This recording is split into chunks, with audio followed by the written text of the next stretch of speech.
In this video, I'll show you how to move objects on whiteboards in ClickUp.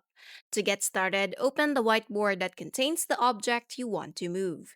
Moving objects on a whiteboard allows you to reorganize ideas, adjust your layout, and create a clearer visual workspace.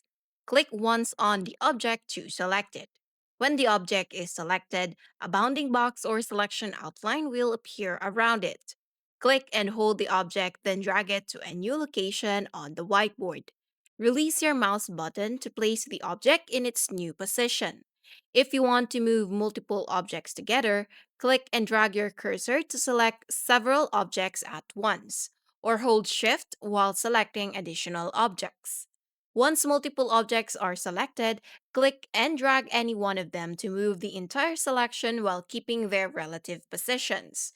As you move objects, ClickUp may display alignment guides to help you line up items and keep your layout organized. Rearranging objects regularly makes your whiteboards easier to read and helps keep diagrams, workflows, and brainstorming sessions organized as your projects grow. And that's how to move objects on whiteboards in ClickUp. I hope this video is useful, and if you have any questions, make sure to comment down below.